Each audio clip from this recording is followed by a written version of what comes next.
اللہ نے اگر آپ کو عطا کر رکھا ہے خوبصورتی، پیسہ، اختیار، تو اس تلوار سے لوگوں کی گردنیں کاٹتے نہ پھریں۔ آج ہمارے ساتھ زندہ دل انسان افتخار رفیع صاحب موجود ہیں۔ افتخار رفیع ایک باپ ہے جس نے بچے پالنے ہیں، اس کے لیے اس کو فرق نہیں پڑتا کہ ایکٹنگ سے پیسے آتے ہیں یا ڈرامہ لکھنے سے یا ویلاگنگ کرنے سے۔ میں نے 1 سال 1 مہینے 11 دن میں 19 ممالک کیے ہیں۔ پوری دنیا میں جس ایئرپورٹ میں جاتا ہوں وہاں میرے فینز آ جاتے ہیں اور وہ خود ہی لے جاتے ہیں، خود ہی گھما دیتے ہیں، خود ہی سلا دیتے ہیں، خود ہی ایئرپورٹ پہ چھوڑ دیتے ہیں، میرا کوئی پیسہ نہیں لگتا۔ جو اچانک سے امیر ہونا چاہتے ہیں وہ یہ جان لیں کہ کوئی شارٹ کٹ نہیں ہوتا ترقی کا۔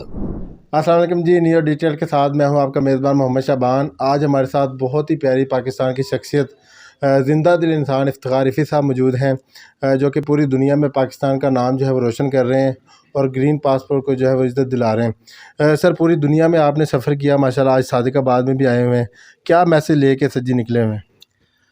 دیکھیے جی، میں دنیا میں کہیں بھی جاؤں اور بالخصوص صادق آباد میں موجود ہوں، یہاں کے لوگ تو ویسے ہی بڑے پیارے ہیں، جنوبی پنجاب کے، اور خیر پورا پاکستان بڑا خوبصورت لوگوں سے بھرا ہوا ہے۔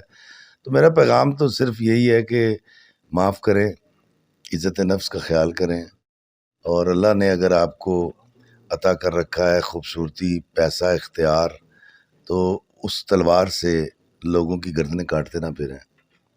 اور میں بہت شکر گزار ہوں آپ کا بھی اور آپ کے چینل کا بھی کہ آپ نے اس قابل سمجھا کہ مجھ سے بات کر رہے ہیں۔ اچھا سر، آپ پوری دنیا میں جاتے ہیں تو آپ پوری دنیا کا سفر کیسے طے کر لیتے ہیں؟ اب تک کتنے ممالک میں جا چکے ہیں؟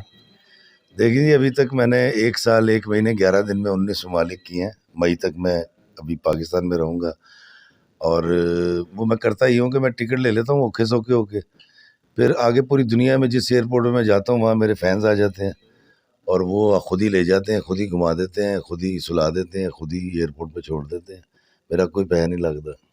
افتخار رفیع صاحب، سجی کیا ہے یہ؟ کبھی ایک پل میں شاعر ہیں، ایک پل میں جو ہے وہ لکھاری ہیں بہت بڑے، ایک پل میں ڈرامہ نگار ہیں، ایک پل میں بہت بڑے ایکٹر ہیں، کیا ہے سر؟ افتخار رفیع ایک باپ ہے جس نے بچے پالنے ہیں، اس کے لیے اس کو فرق نہیں پڑتا کہ ایکٹنگ سے پیسے آتے ہیں یا ڈرامہ لکھنے سے یا ویلاگنگ کرنے سے۔ تو ابھی تو میں بچے ہی پال رہا ہوں، لیکن اس بچے پالنے کے ساتھ ساتھ، پیسے کمانے کے ساتھ ساتھ، ایک ذمہ داری بحیثیت پاکستانی میں محسوس کرتا ہوں کہ میں کوئی ایسا کنٹینٹ نہ بناؤں جس کے اندر کسی کی دل آزاری ہو یا کسی مکتبہ فکر کو ٹھیس پہنچے۔ تو ابھی میں یہی کر رہا ہوں، لیکن جو آپ نے پوچھا اس کے حوالے سے میں صرف اتنا جان پایا ہوں کہ میں سیوک ہوں اور مجھے سیوا کرنی ہے اللہ کے بندوں کی۔ کیا بات ہے سر۔ ایک میں یہ پوچھنا چاہوں گا، پریزاد ڈرامہ آیا، کمالی کا کردار ملا آپ کو، اور یقیناً آپ صادق آباد سے ہو کے جاتے تھے جب یہ ڈرامہ بن رہا تھا، ہماری ملاقات بھی ہوئی تھی۔ ایک چھوٹا سا کردار تھا اور اس کو اتنا بڑا وہ بن گیا، کیا آپ نے سوچا تھا کہ یہ اتنی بڑی شہرت ملے گی ایک کمالی کو؟ نہیں، ایسا نہیں ہے، مجھے بالکل نہیں پتا تھا کہ یہ ہٹ ہوگا، اور یہی اس اللہ کی قدرت ہے کہ جو مثال کے طور میں نے جب بابا راجا کیا تھا دل نہ امید تو نہیں، تو میرا خیال تھا یہ لوگ جب یہ میری ایکٹنگ دیکھ لیں گے نا تو یہ پتہ نہیں مجھے وہ آخری ایکٹر مان لیں گے۔ وہ ڈرامہ تو لوگوں نے دیکھا بھی نہیں۔ کمالی کے بارے میں جب میں کوئی پوچھتا تھا تو میں کہتا تھا کہ اکھ بھی نہیں گا، چھوٹا جا رول ہے۔ اللہ نے مجھے بتایا کہ نہیں، جس کو تو چھوٹا سمجھ رہا تھا مجھے پتا ہے وہ کتنا بڑا ہے۔ تو میں پہلے بھی اپنی سائنس نہیں لڑاتا تھا، میں اپنا دماغ استعمال کرتا ہوں گاڑی چلانے کے لیے، کپڑے بدلنے کے لیے، دیگر کاموں کے لیے، لیکن جب میں نے کمانا ہو یا شہرت چاہیے ہو یا سکون قلب چاہیے تو اس کے لیے میں یہ ساری چیزیں اللہ پہ چھوڑ دیتا ہوں، اور وہی یہ ساری چیزیں مجھے عطا کرتا ہے۔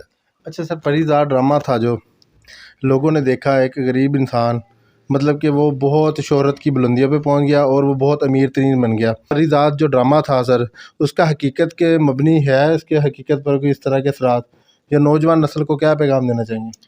جی آپ ٹھیک کہہ رہے ہیں، ان دنوں بالکل ایسا ہو رہا تھا کہ لوگ سچی مچی دعائیں کرتے تھے کہ اللہ میرا باس مر جائے تو میں سب کوئی میرے نام لے جائے۔